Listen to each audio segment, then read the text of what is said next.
Hoje é dia de lista!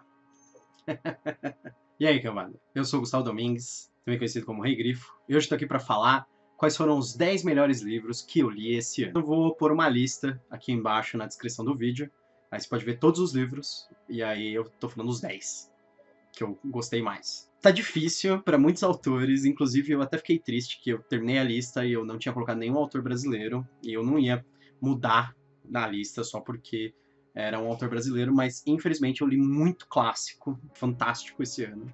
Então, ficou difícil para muitos autores. Vamos lá, em 10º lugar, eu escolhi Escuridão Total Sem Estrelas, do Stephen King. Escuridão Total Sem Estrelas, ele é um livro muito legal do Stephen King. Ele contém 4 novelas, ou noveletas, eu não sei qual é a contagem de palavras exatamente, mas as 4 são muito boas. Eu acho que o Stephen King, em geral, ele está em sua melhor forma nas histórias curtas dele. Porque o Stephen King, ele é um mestre de ter excelentes ideias, mas às vezes ele se enrola um pouco com a execução. Em livros mais longos, às vezes eu acho um pouco complicado a narrativa dele. Então, nessas histórias curtas, a narrativa dele funciona muito melhor, ele vai direto ao ponto na ideia, e são 4 contos muito legais, 4 ideias interessantes, 4 explorações diferentes do terror dentro de um contexto puramente humano, praticamente. Em nono lugar, eu escolhi um livro que eu pensei muito antes de pôr ele na lista, mas não tem jeito, eu coloquei Jogador Número 1, do Ernest Cline. Ele é um livro de ficção científica com alta carga referencial e nostálgica. Para mim, ele funciona, é a proposta do autor, ele escreve desse jeito, com esses temas. Eu gostei pra caramba, eu me diverti, eu identificava muitas coisas, e eu li o livro numa velocidade coruscante, assim, muito rápido. E esse livro, quando eu fico pensando depois, eu não penso nele, que coisa idiota. Às vezes eu penso, os livros que eu li muito rápido, que tem muita facilidade de ler, às vezes o livro é meio fraco quando eu começo a pensar a respeito dele. Mas esse livro não foi o caso. Eu continuo lembrando das melhores partes dele. Ele tem seus defeitos, etc., mas no geral eu achei um livro excelente, assim. E se o objetivo do livro, da fantasia, é escapismo e fazer me divertir, este livro teve um grande sucesso. Em oitavo lugar eu escolhi o E Não Restou Nenhum. Não Restou Nenhum, da Agatha Christie.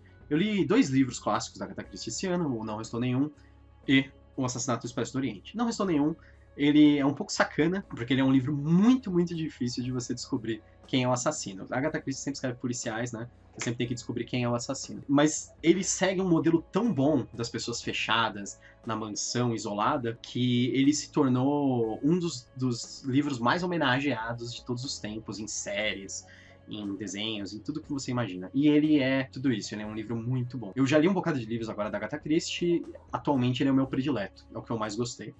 Talvez você conheça Não Restou Nenhum pelos nomes antigos dele, ele já foi chamado de O Caso dos 10 Negrinhos, O Caso dos 10 Índiozinhos, porque é aquela história que as pessoas ficam numa casa que tem várias estátuas de índio, depois eles mudaram para estátuas de negros, e cada vez que uma pessoa morre, uma das estátuas aparece quebrada. É um livro bem legal, bem interessante, divertido, e é difícil competir no policial com o Agatha Christie, né, que inventou todos os clichês, né.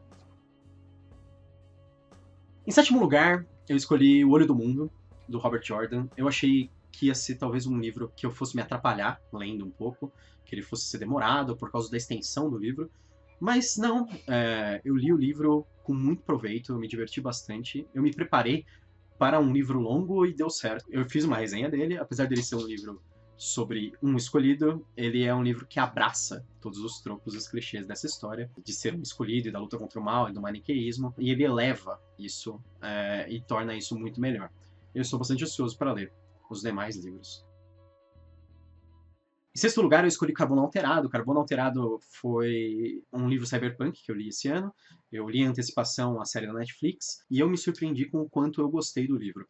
Carbono Alterado, ele conta uma história interessante, num setting diferente, com viagem espacial, mas ao mesmo tempo com um tom noir, assim, de investigação. Ele é violento, ele tem bastante sexo. É um livro muito bom de ler. O Carbono Alterado é do Richard Morgan. Em 5º lugar, eu escolhi um livro que é um clássico da ficção científica que eu li esse ano, que ele foi lançado no Brasil esse ano numa tradução direta do polonês, que é o Solaris, do Stanislaw Lem. O Solaris, ele é um livro fantástico. Ele começa parecendo um livro de mistério e ele tem umas partes extremamente satíricas e ele se torna um livro extremamente inteligente de ficção científica sobre comunicação entre os humanos e espécies alienígenas e como às vezes isso é uma coisa impossível porque as coisas se desenvolvem de forma totalmente diferente ao longo do universo. E ele é um livro daquele tipo de livro ressonante, que é um livro que você lê e você fica pensando a respeito dele. Ele foi um dos livros que mais se prendeu a mim ao longo do tempo, depois de eu ter lido ele. Eu adorei, foi uma experiência incrível. Solaris, do Stanislaw Lem, foi muito legal. Em quarto lugar, eu escolhi O Assassino do Rei, da Robin Hobb. Esse ano eu li tanto O Aprendiz Assassino como O Assassino do Rei. E O Assassino do Rei, com certeza, foi um dos melhores livros de fantasia que eu li esse ano.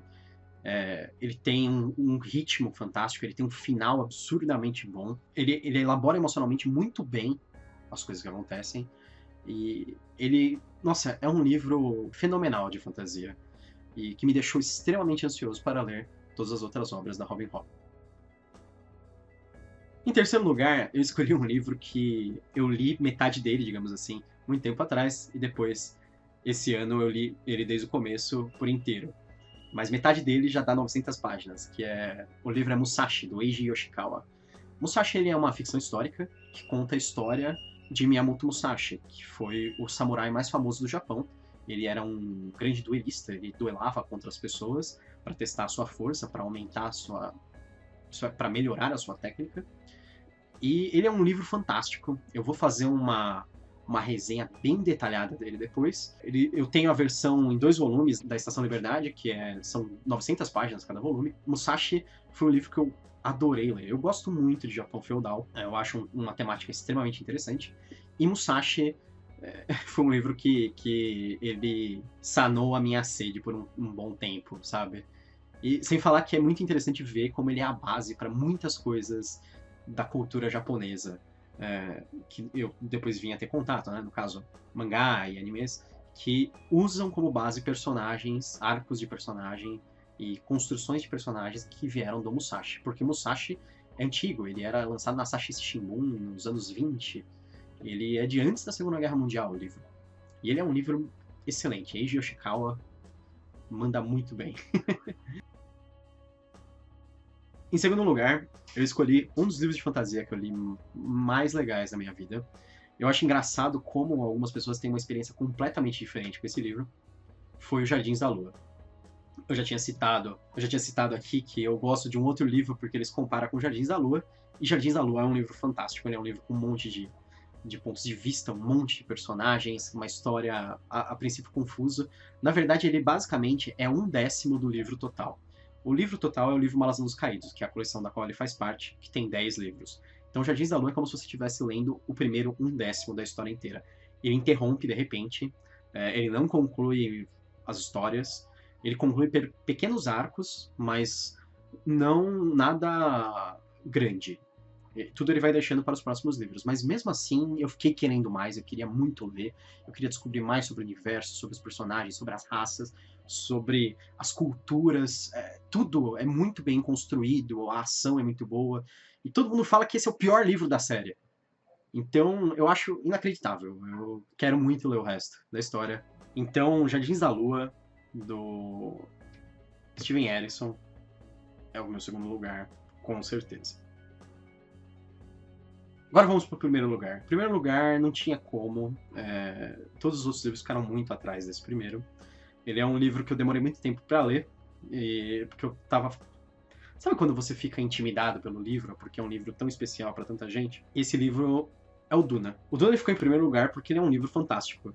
Como eu falei na minha resenha, ele é um livro que tem muita coisa a respeito de muitas coisas, fala sobre muitos temas. Ele é muito... Apesar de ser um livro antigo, ele é inovador e...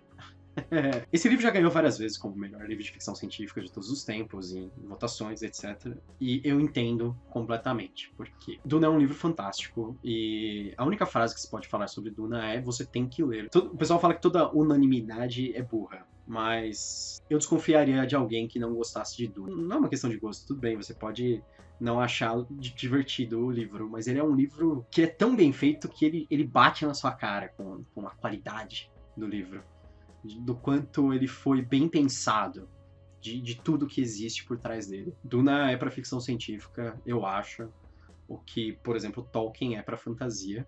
Ele é uma base sólida de onde você pode partir.